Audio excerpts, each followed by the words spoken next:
दोस्तों नमस्कार। मोदी सरकार देश के लोगों की खुशहाली के आए दिन बड़े बड़े दावे करती है।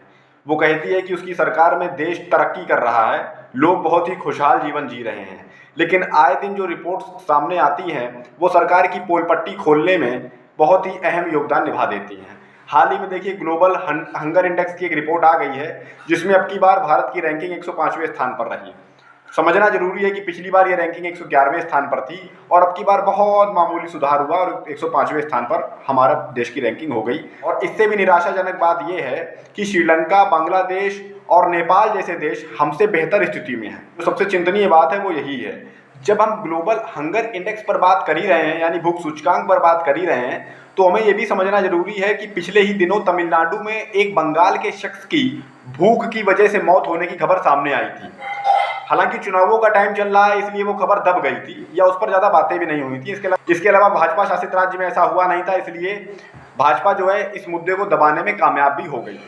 लेकिन जब हम भूख सूचकांक को देख रहे हैं तो हमें उस घटना की याद आनी चाहिए। मोदी सरकार जहां एक और 80 करोड़ लोगों को मुफ्त राशन के दावे करती है, वहीं दूसरी ओर एक आदमी भूख से मर जाता है। और ऐसे तमाम किस्से आते होंगे, ये तो मीडिया में हाईलाइट हो गया, लोगों को पता चल गया। ऐसे तमाम किस्से आते होंगे क्योंकि अगर 105वें स्थान पर हमारी रैंकिंग है तो ये वास्तव में बदतर स्थिति है देश की।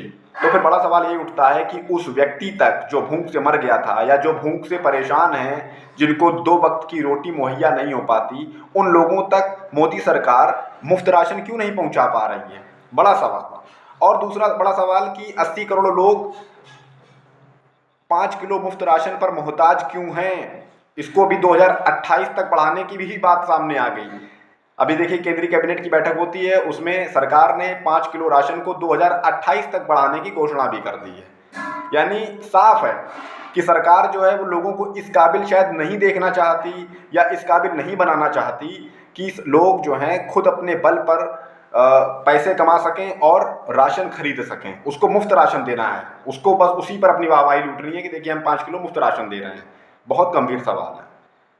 हो सकता है हर बार की तरह इस बार भी मोदी सरकार ग्लोबल हंगर के इंडेक्स और उसके पैमानों पर सवाल उठा दे। हर बार ऐसा ही होता है, कोई भी रिपोर्ट आती है जिसमें मोदी सरकार के गुणगान नहीं होते हैं या चालीसा नहीं लिखी होती है तो उसमें फिर क्या होता है कि सवाल उठा दिए जाते हैं। इस बार भी हो सकता है ऐसा ही हो जाए। लेकिन जनता को सोचना चाहिए कि देश किस स्थिति में पहुंच रहा है। अगर आज भी हम 105वें स्थान पर हैं, दुनिया के इतने सारे देश हैं, लगभग 200 के करीब देश हैं, और हम अगर आज भी 105वें स्थान पर हैं तो फिर इससे ज़्यादा चिंतनीय बात हमारे लिए और क्या हो सकती है? बहुत ही गंभीर बात है।